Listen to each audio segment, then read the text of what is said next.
Hello and welcome to the Watch News channel. I'm Nick and today we're going to be reviewing the Direnzo DRZ-04 Mondial. But the video is also going to be a retrospective of the Durenzo brand. I'm going to highlight all the watches that Durenzo have released so far in their short span as a brand. And these are going to be peppered throughout the review video. I thought with the release of the DRZ-02R Aerolite imminent, I thought it'd be a good idea to shill the brand a bit. I'm not affiliated with Durenzo at all. If I was, I'd have a review piece, and I don't. So being a fan of the brand, I thought let's do a video, draw attention to Durenzo and the new release coming up, and then hopefully Durenzo will be able to make more lovely, lovely watches. If you're new to the channel, well, come on in. Take a seat. Go on, have a biscuit. You deserve it. If you're a returning subscriber, then of course, it's always nice to see you. And wait a second. That's a new watch strap. Very nice. I review and talk about watches on the channel. I tend to upload about once a month. I'm not a big enough channel to warrant getting review pieces in. So all the watches I review, I buy myself. And I can't afford to buy loads, to be honest. So this does tend to mean that I review quite a few AliExpress watches, as they're within my financial capabilities. But I am hoping to get more micro brands in, and also more higher end luxury pieces where I can. So with Durenzo, I feel that you get good bang for your buck. You get original design, you get quality watches, and they're knocking on the door of the Swiss big name brands. So let's have a look at this one and have a little bit of a chat. Direnzo watches started out in 2017 with a Kickstarter campaign launching the Type 250F. Sergio, the founder and designer of Direnzo, being a fan of classic race cars and inspired by his grandfather, based the Type 250F design on the instrument panels from race cars of the 40s and 50s, with Direnzo quoting the Maserati 250F as a particular inspiration, which won the 1957 German Formula One Grand Prix race at Nürburgring, driven by Juan Manuel Fangio. The watch sported a 40mm polished case in 316L stainless steel, 48mm lug-to-lug, a height of just over 10mm, a double-domed anti-reflective sapphire crystal, 50 meters of water resistance, and was powered by the good old Seiko NH35. So what do you get when you buy a Durenzo? Well, you used to get this box. From what I've seen, though, on the review video for the new Aerolite, the box is a bit different. So you might not be getting the same kind of stuff, but you are going to get that watch roll, which we'll have a look at in a second. And you'll probably get the same thing. So you'll probably get a little manual telling you how to use the watch.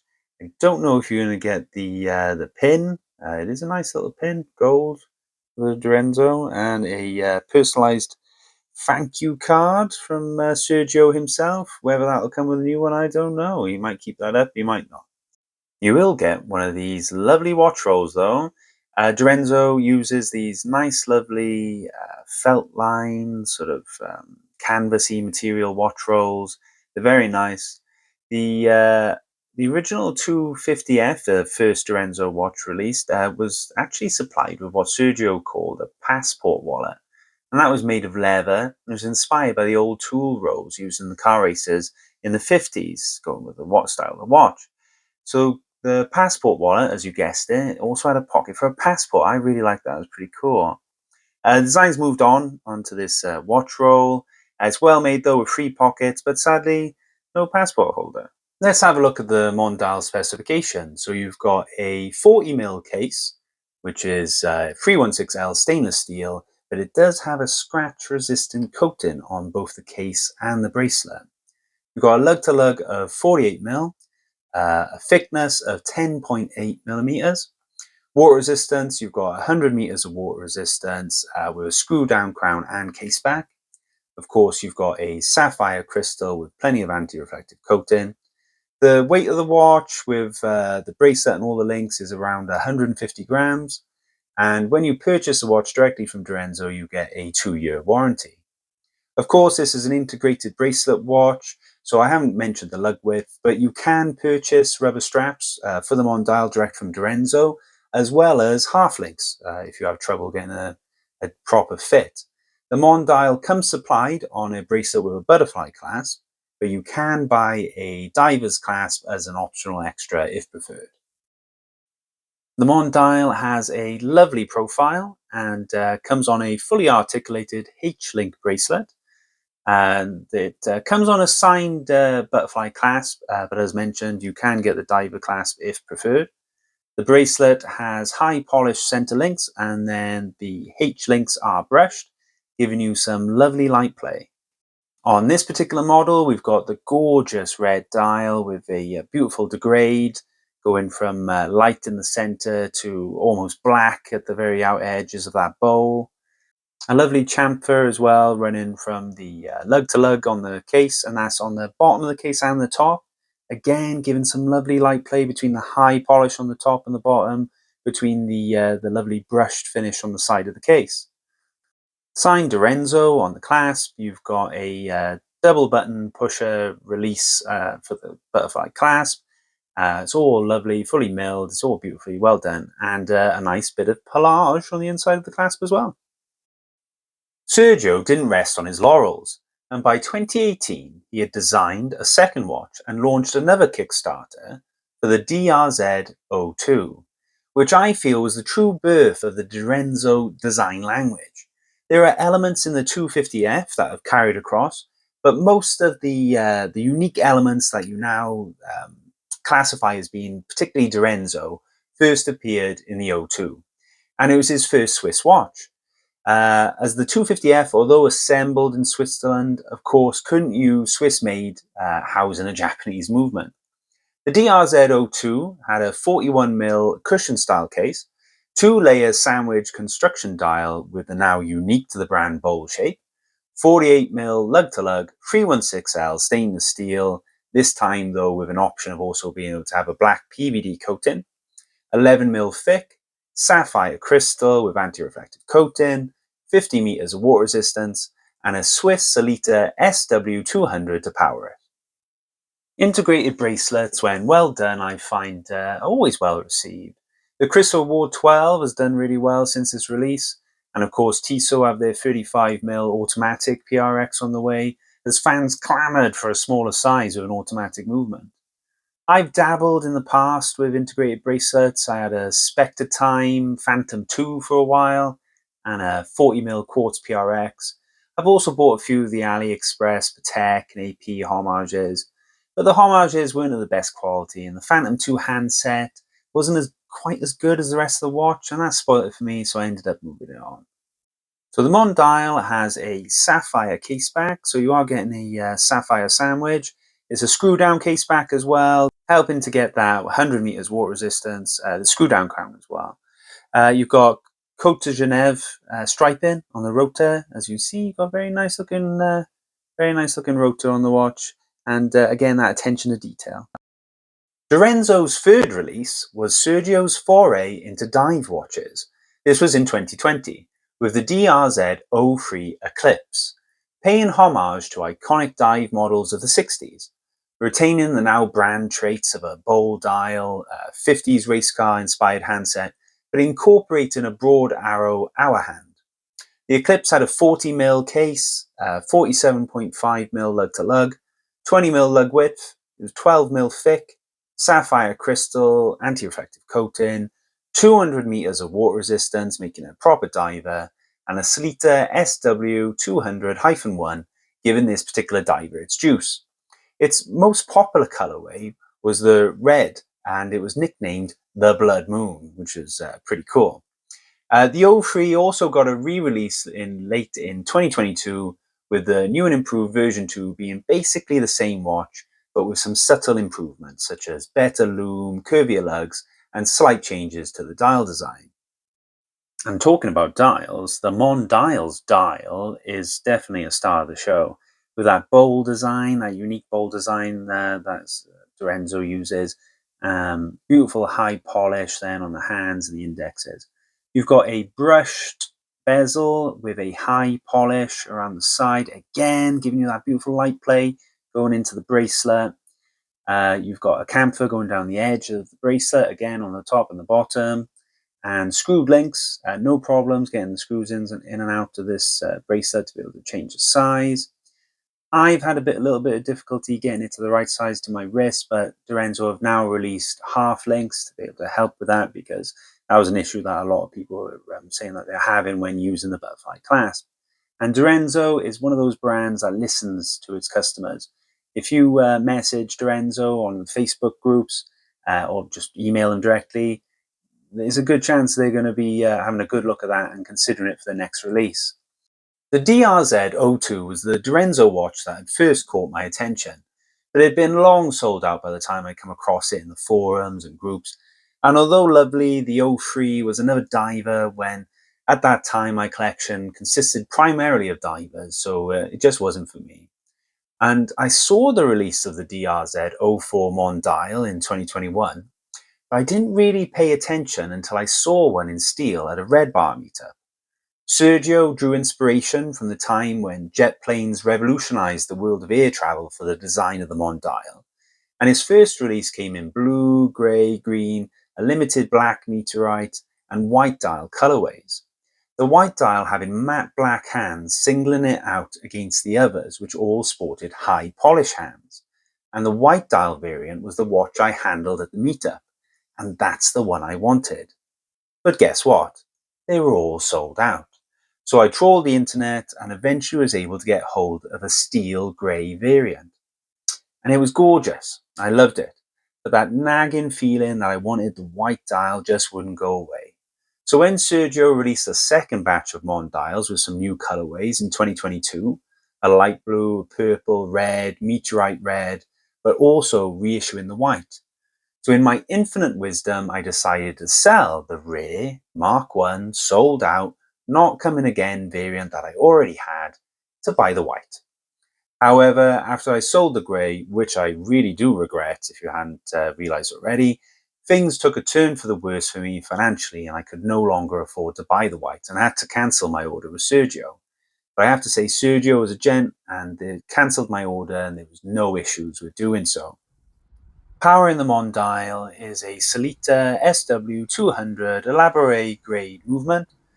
We've got a nice positive action with the crown and smooth manual winding, positive date change and time setting.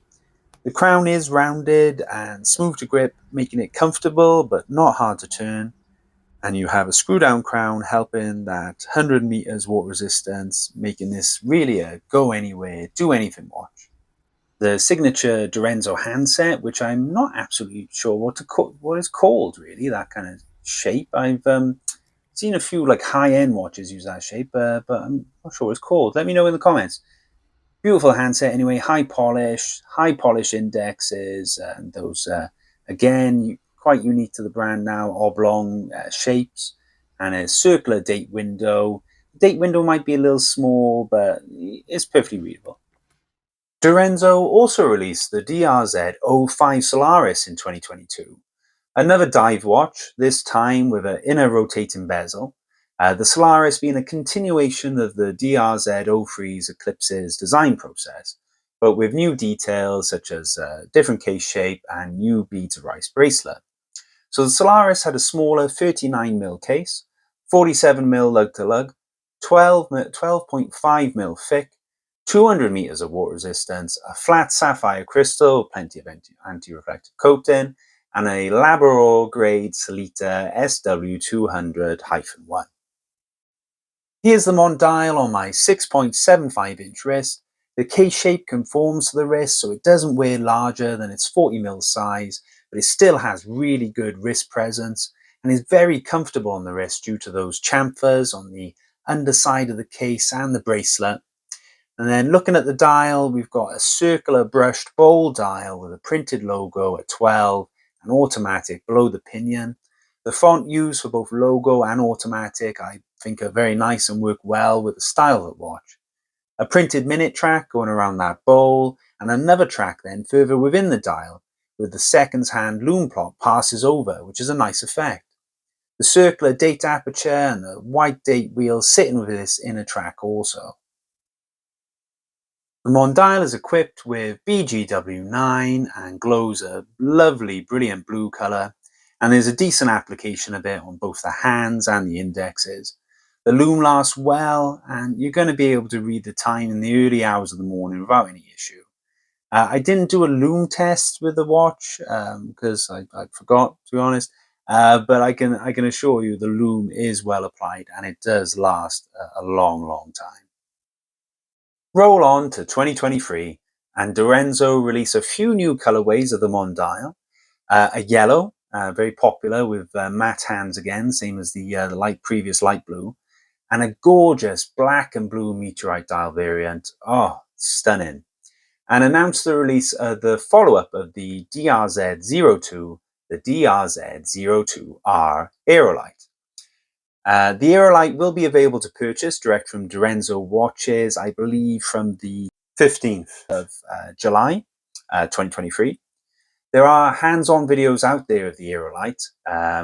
JustOneMoreWatch, Peter Kosta, Jonathan T reviews. They all got hands-on with a review model, and I suggest you go check them out, as this is a watch you're probably going to want to get. Maybe not now, but in the future, when they're all sold out. Let's finish up with the good and the bad. So there's a lot more good than there is. Actually, I don't think there's any bad, really. It's just nitpicking. But the good, excellent finishing throughout the watch, with the hardness coating, keeping those high polished parts shining bright. A unique design with brand-specific elements, such as that great bowl dial and the partially skeletonized hands. It's so comfy on wrist, one of the comfiest watches I've ever worn. And it's got that beautiful dial with an interesting circular sunburst effect coming from that circular brushing that catches the eye in a way that some sunbursts don't in the same way.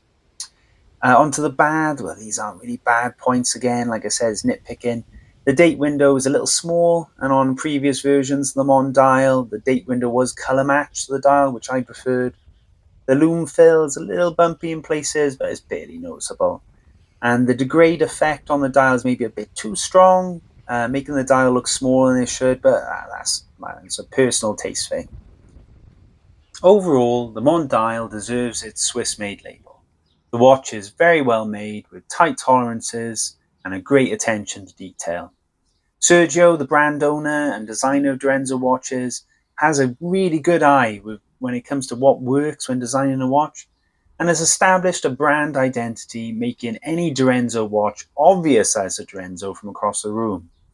I went to a Red Bar meetup not too long ago, and a fellow member, Tom, who's a cracking photographer, by the way, you can check out his work at howersonhillphotography.com, had brought in a light blue Mondial with him, and I recognized it was a Durenzo before it was halfway out of his pocket. Well, that's it, guys. Thanks for watching. If you have enjoyed this video, please like and subscribe, and also tell your friends. Tell them to come on over, see some watches.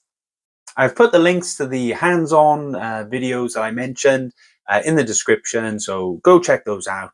Let me know in the comments if you plan on getting an Aerolite. I'd love to get one. I just can't afford to get one right now. That grey, the grey dial with the orange lume. Oh, I so want that. Also, I'm nearing 1,000 subscribers, which is amazing. Thank you so much for subscribing to the channel. I believe it's tradition to do a giveaway when you hit 1,000 subscribers, and I wouldn't want to break tradition, so I'm going to do a giveaway for the Seestern S434 that I reviewed in my last video. Giveaways can be tricky with scammers and whatnot, so I'm going to take the leaf out of Gary's book from I Like Watches and do a separate video where I announce the giveaway, and then maybe do another video then where I actually choose a winner from subscribers. So to be within a chance of winning that watch, you need to be a subscriber to the channel, and you need to leave a comment on the video that I do next, where I announce the giveaway. I hope that makes sense. So keep an eye out for that one. Thanks again, guys, for joining me for this one, and hopefully I'll see you in the next one. Cheers. Designed for connoisseurs who share a deep love for mechanical wristwatches, Durenzo watches are more than just timekeepers. They are art pieces that embody the very essence, beauty, elegance, and sophistication